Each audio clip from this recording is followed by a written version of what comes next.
जिज्ञासा है कि कुछ लोग कहते हैं कि साहब ने शिवलीन होने से पहले यानी शरीर को जब छोड़ा है उससे पहले अपनी आध्यात्मिक ऊर्जा का संचरण मुझ में कर दिया है। कुछ लोग कहते हैं कर दिया है, यही ना? हाँ, आप में से कितने लोगों ने, चूंकि मुझको लगता है कि सब तो गुरु भाई गुरु बहन ही है हमारे, कितने लोगों ने आओ चले शिव की ओर जो पुस्तक है वो पढ़ी है? कृपया हाथ उठाइए, कितने लोगों ने पढ़ी है? इतने लोगों ने, तो लगभग सबने पढ़ी है। फिर से घर जाकर उसको गौर से पढ़िएगा। उसमें 201 या 2 है, एक पन्ने पे आओ चले शिव की ओर किताब का अंतिम जो आलेख है वो भी, उसका भी आलेख का शीर्षक जो है वो है आओ चले शिव की ओर। मेरा निवेदन है कि थोड़ा हलचल आप लोग शांत कर लीजिए, क्योंकि अब बस 10 मिनट भी नहीं होंगे, हम भी जाएंगे, आप भी जाइएगा। और इस बात का वास्ता हमसे भी है, आपसे भी है, इसलिए इसको सुन लीजिएगा गौर से, ताकि कम से कम आगे की यात्रा तो ठीक से करें हम लोग। अब सुनिए, उसमें साहब ने लिखा है कि जब माँ नीलमानंद जी शिवलीन हुई थी 17 जून 2005 को, माँ नीलमानंद जब शिवलीन हुई उस समय कुछ लोगों ने पूरे अभियान चलाकर ये बात लोगों में स्थापित की कि माँ नीलमानंद जी ने शिवलीन होने से पहले अपनी आध्यात्मिक ऊर्जा उनके अंदर ही आहरित कर दी है, यानी डाल दी है। ये साहब ने खुद लिखा है आओ चले शिव की ओर में, लेकिन जो कि पूरी तरह मिथ्या था, ऐसा नहीं हो सकता। इसी को उन्होंने अगली पंक्ति में स्पष्ट किया है। उन्होंने कहा है कि हमें याद रखना चाहिए कि आध्यात्मिक ऊर्जा का संचरण गुरु स्वयं करते हैं और कोई शिष्य नहीं कर सकता, और अपने जागतिक लालसा के लिए तो ये हो ही नहीं सकता। अब रही बात, साहब हरिनानंद जी ने अपनी आध्यात्मिक शक्ति का संचरण कुछ लोगों में कर दिया है। हम लोगों की भेंट तो नहीं हुई, लेकिन मुझको आश्चर्य है कि वैसे लोग अभी इतनी ऊर्जा को बर्दाश्त कैसे कर पाए, क्योंकि अभी अभी मैंने कहा है कि उस शिव की ऊर्जा जिस मानव तन का सहारा लेकर उतरती है वो मानव तन होता है जो इसको संभाल सकेगा। हम आप अगर इतने लायक थे तो ये बात हम लोगों ने साहब के शरीर में रहते हुए ही क्यों नहीं कह दी थी कि साहब आपने जो आध्यात्मिक शक्ति मुझको दी है अभी ही लोगों को बता देते हैं। आश्चर्यजनक ढंग से ये बातें तब शुरू हुई जब साहब शिवलीन हुए। लोगों को लगा कि अब साहब नहीं हैं, लेकिन हम लोगों ने इतनी ज्यादा उनकी उपस्थिति महसूस की है। हम लोगों मतलब सिर्फ मैंने नहीं, मैंने कहा हम लोगों ने, हर उस शिव शिष्य ने उनकी उपस्थिति महसूस की है जिसने उनको मन से पुकारा है।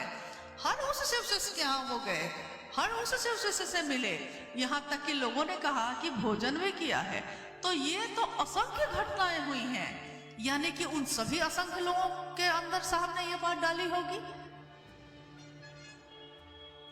और साहब ने डाली तो है ही, लेकिन हर व्यक्ति के अंदर, और किसी एक व्यक्ति के शरीर को चुन के नहीं, उनकी सारी ऊर्जा इसी विचार में है कि शिव मेरे गुरु हैं। जो इस विचार को अपनाएगा, साहब हरिनानंद जी की आध्यात्मिक ऊर्जा का संचरण तीव्र गति से उसके मन के अंदर होता है। प्रत्येक व्यक्ति जो इसको स्वीकार करेगा, जिसने इसको सुना है, जिसने इसको माना है, हर व्यक्ति के अंदर उन्हीं की ऊर्जा चल रही है। और कौन है यहाँ? हाँ, ये है कि हम लोग पहचान सके वैसे लोगों को जो हमें गुमराह करते हैं, जो हमें भटकाते हैं। तो अब भटकाने के लिए मुझको नहीं लगता कि शिव के शिष्य इतने, शब्द मूर्ख तो नहीं बोलना चाहिए इतने मूर्ख तो नहीं होते। वो तो बस मूर्ख होने का दिखावा करते हैं, वो बस दिखावा करते हैं कि हम सर झुका के जो बैठे हैं, आपकी बात जो सुन रहे हैं और बहुत अच्छे तरीके से आपकी बात को समझ भी रहे हैं कि जिस साहब ने, जिस शिव के शिष्य ने कभी अपनी स्थापना नहीं की, कभी लोगों से ये नहीं कहा कि मुझसे मिलना जरूरी है, जिस साहब ने कभी ये नहीं चाहा कि महादेव की तस्वीर के बगल में उनकी तस्वीर लगे, लेकिन आज लगाई है हमने। जान लीजिए कि क्यों लगाई है, इसके पीछे भी कहानी है।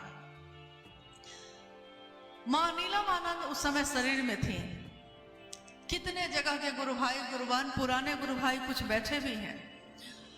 लोग जब शिव गुरु महोत्सव के लिए आते थे तो वो कहते थे कि साहब आपकी और दीदी की तस्वीर हम लगाना चाहते हैं, और साहब कहते कि मैंने शिव की स्थापना की बात की है, मेरी तस्वीर क्यों लगाओगे। लेकिन लोग निवेदन करते रहे और साहब मना करते रहे। जब दीदी मां नीलमानंद जी शिवलीन हुई और ये हवा उठी कि हाँ दीदी ने मुझको दे दी शक्ति, दीदी ने मुझको दे दी शक्ति, तो साहब ने कहा यार अब नीलम शरीर में नहीं है, उनकी तस्वीर लगा सकते हो विवश होकर, ताकि एक ही जगह जुड़े रहिए भाई। अब देखिए उसके बाद भी कुछ समय और गुजरा। कुछ जगह पे शिव गुरु महोत्सव का आयोजन हुआ। आयोजकों ने साहब से निवेदन किया कि साहब महादेव की तस्वीर के साथ आपका और दीदी का भी तस्वीर बैनर पे लगाना चाहते हैं। साहब ने स्पष्ट शब्दों में मना कर दिया। उन्होंने कहा कि नहीं, मेरी तस्वीर क्यों लगेगी, लोग महादेव को देखेंगे, मुझको क्यों देखेंगे, मना कर दिया। और जब साहब स्वयं उस जिले में शिव गुरु महोत्सव में भाग लेने के लिए गए तो उस जिले में प्रवेश द्वार पे जो बैनर लगा था, उस बैनर पे महादेव की तस्वीर थी, मां नीलमानंद जी की तस्वीर थी, और जो वहां के मुख्य आयोजक थे उसी गुरु भाई की तस्वीर लगी थी। आश्चर्य लगा हम लोग को, इतना दुस्साहस कोई कैसे कर सकता है, ये साहस कैसे हुआ। लेकिन साहब ने कुछ नहीं कहा। फिर कुछ समय बीता, फिर एक जगह आयोजन में जितने आयोजक थे, फिर उन सब में से लगभग 10 लोगों की तस्वीर उस बैनर पे थी। लौटने के बाद हम सबों ने साहब से हाथ जोड़कर निवेदन किया था उस दिन कि साहब आप अनुमति दीजिए अपनी तस्वीर को लगवाने की, इसलिए कि अगर आपकी एक तस्वीर नहीं लगी तो हर व्यक्ति अपनी तस्वीर लगवाने के चाहत में खड़ा है, और ये नहीं होना चाहिए। इसलिए विवश होकर उस दिन भी साहब ने इसकी अनुमति दी कि ठीक है, आज से महादेव के साथ साहब दीदी की तस्वीर भी लगेगी। हम लोगों के कानों तक ये आवाज भी पहुंची साहब के शिवलिंग होने के बाद। हालांकि जिज्ञासा में ये नहीं है, ये आवाज भी पहुंची कि लोग कहते हैं कि जब अब साहब और दीदी जीवन में नहीं है, शरीर में नहीं है, तो उनकी तस्वीर क्यों लगनी चाहिए। और मैं शिव के शिष्या पूछती हूँ कि उनकी तस्वीर नहीं तो किसकी तस्वीर लगनी चाहिए। महादेव की नहीं, महादेव के शिष्य की नहीं तो किसकी, जो हम लोग इस यात्रा में हैं उनकी तस्वीर लगनी चाहिए। और ये नहीं होगा। हाँ, तस्वीरें माध्यम होती हैं, शिव की तस्वीर माध्यम होती है शिव तक पहुंचने का, शिव नहीं होती। लेकिन शिव की छाया होती है तो हमारे लिए नमन के योग्य है। साहब मन से मिलते हैं, दीदी माँ मन से मिलते हैं, तस्वीरों से नहीं मिलते। लेकिन उनकी तस्वीर ना लगाएंगे तो नतीजा तो ये हो रहा है कि हर व्यक्ति अपनी तस्वीर लगा रहा है। क्या उसकी शरीर की मौत नहीं होगी? तब किसकी तस्वीर लगेगी? इसका अंत नहीं होगा।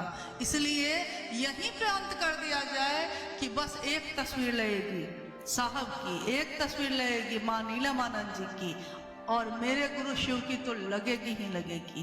क्योंकि भारत देश शिव की पूजा करता है, शिव को अपने दिल में धारण करता है, और शिव की शिष्यता हम सबको नमन के योग्य बनाती है। जो शिव के लिए झुकेगा वो सबके आगे झुकेगा। सबके आगे मतलब कौन? सोचना होगा ना, सबके आगे मतलब कौन? अगर आपके झुकने से रिश्ते बच जाएं, कहीं पढ़ा था मैंने, आपके झुकने से कोई रिश्ता अगर बच जाता है तो आपको झुकना चाहिए। लेकिन अगर बार बार आप ही को झुकना चाहिए तो आपको रुकना चाहिए। और शिव के लिए झुकने वाला सबके आगे झुकेगा। जो उनके गले में नाग है वो उसके लिए भी झुकेगा। जो उनके बगल में खड़ा है बसहा उसके लिए भी झुकेगा। जो उनके पुत्र हैं उनके लिए भी झुकेगा। जो उनकी सवारी है उसके लिए भी झुकेगा। वो ये नहीं सोचता कि एक शेर है और एक चूहा है, हम शेर के आगे झुकेंगे, चूहा के सामने नहीं झुकेंगे, ये नहीं सोचता। शिव भाव की परिधि में जो है वो सबके आगे झुकता है। लेकिन कब? जब वो शिव भाव में दिखता है तब, जब वो शिव के गले में धारण किए हुए है तब, जब वो शिव की सवारी बना हुआ है तब। लेकिन जिसने शिव को ही छोड़ने का सोच लिया हो उसके आगे क्या करेंगे हम? इसलिए इसमें बहुत नहीं पढ़ने की जरूरत है। हमको पढ़ने की जरूरत बस इतनी ही है कि साहब हरेंद्रानंद जी को न भूल जाए हम, क्योंकि इतनी कथाएं आजकल चल रही हैं शिव चर्चाओं में, हर व्यक्ति अपनी ही कथा कह रहा है। कभी कभी तो मुझको आश्चर्य होता है कि जब किसी गुरु भाई या किसी गुरु बहन के द्वारा सुनने में आता है कि वो कहते हैं कि मैं उस समय बैठा था, मुझको साहब ने ऐसा कहा, मुझको दीदी माँ ने ऐसा कहा, तो मुझको लगता है कि क्या उस समय पूरी पृथ्वी पे सिर्फ साहब दीदी और वही व्यक्ति थे और बाकी कोई साहब के पास नहीं बैठता था? और क्या दीदी माँ ने सिर्फ एक ही व्यक्ति को अपनी सारी ममता दे दी है, हम लोग को और आप लोग को किसी को नहीं दिया है? तो माँ की ममता करुणामयी होती है, वो सबको एक समान देती है। और पिता का वात्सल्य भी पोषित और पुलवित करता है, वो सबको एक समान चाहता है। तो साहब हरिंद्रानंद जी ने अपने लिए सेवा तो किसी से ली नहीं इस जीवन में। इस शरीर में रहते हुए आज तक उन्होंने सेवा नहीं ली है लोगों से। कोई नहीं कह सकता कि जाकर उसने कभी पांव दबाए हो साहब के, कोई नहीं कह सकता कि उनका कपड़ा धोया है किसी ने, कभी नहीं। हाँ, उनके नाम में लोग दूसरों से करवाते हैं ये काम। साहब हरिंद्रानंद जी के घर में मैंने खुद अपनी आंखों से कभी नहीं देखा कि किसी गुरु भाई गुरु बहन से काम करवाया जाता हो। वहाँ हम लोग खुद कर ले, लेकिन गुरु भाई गुरु बहनों को ये कहने का अधिकार साहब ने किसी को नहीं दिया। उन्होंने साफ कहा शिव के शिष्य को, शिव के शिष्यों का सम्मान करना होगा। और चाहे वो आज का शिव शिष्य हो या 30 साल पहले का शिव शिष्य हो, शिव की नज़र में वो बराबर है। यहाँ कोई बड़ा नहीं, कोई छोटा नहीं, कोई अमीर नहीं, कोई गरीब नहीं। शिव के शिष्य सब बराबर हैं। इसलिए अगर वरिष्ठ हैं तो आप सब हैं, अगर बड़े हैं तो आप सब हैं, और आप एक के पीछे हजारों लोग हैं। आने वाले समय में असंख्य लोग जो सामान्य हैं, अति सामान्य हैं, क्योंकि सामान्य से अति सामान्य लोगों ने ही महादेव के काम को आगे बढ़ाया है। जो सामान्य है मतलब जो अति सामान्य है, इसका अर्थ जो अति सामान्य, जिनको सोचना पड़ता है कि अगले दिन हम क्या खाएंगे, पैसा नहीं है, पैदल चलकर, साइकिल से चलकर, मीलों मील जाकर महादेव की बात पहुंचाते हैं और लौट जाते हैं। लोग कहते हैं कि खा लीजिए भैया, भूख लगी है, लेकिन संकोच में पड़ जाते हैं, कैसे खाएं, लौट जाते हैं उसी तरह। वैसे लोगों ने महादेव का काम को बढ़ाया है। महादेव क्षमा नहीं करेगा अगर उन लोगों को हम लोग खिलौना समझेंगे, क्योंकि ये शिव के शिष्य हैं, दिखते सामान्य हैं, साधारण हैं, है नहीं वो। जिस दिन उन्होंने अपने महादेव से पुकार लगा दी, पता नहीं हमारा क्या होगा। अभी भी सावधान होने की बेला है, कुछ भी बिगड़ा नहीं है। आइए हम सब एक विचार से चलें, जो साहब ने हमेशा कहा कि याद कीजिए कितने श्लोक, कितनी पंक्ति हम पढ़ते हैं, हमारी सभा एक हो। सभा एक मतलब एक सभा में बैठे हम सभी शिव के शिष्य, हमारे दिलों में जो भाव पलते हों वो एक हो, हमारे मन में जो शिव का संचरण हो रहा है वो एक हो। यानी हम सब एक दूसरे को प्रेम पूर्ण ढंग से देखें, एक दूसरे का हाथ थामें, सहयोग करें, शासन ना करें, सहयोग करें। और मुझको विश्वास है कि आज का ये शिव गुरु महोत्सव शिव की स्थापना के लिए, जो कि नवादा जिला साहब के दिल के करीब रहा है, लेकिन नवादा जिला में लाखों शिव के शिष्य रहते हैं। तो जब जिला रहा है तो वो लाखों शिव शिष्य भी रहे हैं। अपने साहब दीदी का ध्यान कीजिए, अपनी यात्रा पे ध्यान दीजिए और आगे बढ़िए। शिव प्रतीक्षा कर रहे हैं और हम लोग किन किन के पीछे घूम रहे हैं। अरे हमारे शिव प्रतीक्षा कर रहे हैं आपकी, तो महादेव को, अपने मन को उस महादेव तक ले जाइए। कहते हैं ना, जो साहब ने हमेशा कहा कि अरे भाई चमचाई ही करना है तो सबसे जो ऊपर बैठा है उसकी करो, चमचा ही बनना है तो जैसे मैं खुद शिव तक तो अभी तक भी पहुंच पाई हूँ कि नहीं पता नहीं, लेकिन जितना ही साहब तक पहुंचा तो मुझको लगता था कि जो वो चाहे मैं वही करूं, बस उसके अलावा कुछ भी नहीं। तो अनुभव बैठे हैं, इन्होंने मेरा नाम रख दिया था बेलचा।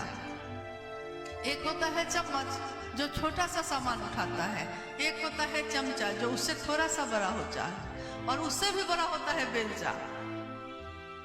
तो बनना ही है तो बेलचा बनिए, चम्मच बनिए, चमचा बनिए, जो बनना है अपने गुरु शिव का बनिए और साहब दीदी का बनिए भाई। अरे कोई तुझसा हो तो तेरी बात करे, कोई तुझसा हो तब ना तेरी बात करे, लेकिन तुझसा तेरी दुनिया में तुझसा तो कोई मिला नहीं, तेरे सिवा तो कोई और मिला नहीं, तुझसे ज्यादा किसी ने मुझको चाहा नहीं, तुझसे ज्यादा किसी ने चाहा नहीं कि मैं शिव का शिष्य बन जाऊं। साहब हरिंद्रानंद जी ने साफ कहा, शिव का शिष्य और शिव को गुरु मानने वाले लोग यानी शिव के शिष्य, वो शिव शिष्य बने हैं कि नहीं बने हैं ये उसके और मेरे बीच का मामला है, ये किसी तीसरे का मामला नहीं है। इसलिए किसी को इसके बीच में आने की जरूरत नहीं है। मैंने अभी कहा हमको भय होना चाहिए बीच में आने से, हम किसी के बीच नहीं आ सकते। जैसे मेरे और साहब के बीच का रिश्ता मेरा उनका है, आपका और आपके साहब के बीच का मामला भी आपका उनका है। बाकी लोग मिलते हैं, सम्मान सबका कीजिए, अपमान किसी का मत करिए, प्यार सबको दीजिए, वो चाहे दे या ना दे। कोई गाली देता हो आप प्रेम दीजिए, क्योंकि शिव की शिष्यता गुलाब के फूलों की सुगंध की तरह है। कांटों पे चढ़ के वो गुलाब खिला जरूर है, कांटों को दुनिया नहीं देखती, दुनिया गुलाब को देखती है, शिव की शिष्यता को देखती है। शिव की शिष्यता के फूलों में सुगंध है, सुवासित है, और ऐसी सुगंध है जो दुनिया को भी सुवासित करती है। आप लोग बड़े कष्ट में बैठे और इतना सुंदर उपहार है मेरे लिए, आपके लिए क्या है मैं नहीं जानती, मैं आपको कुछ दे सकी कि नहीं जानती। आपने जो दिया है वो अमूल्य है और इस जीवन में इसका ऋण नहीं चुका सकेंगे। आप सभी के चरणों में प्रणाम।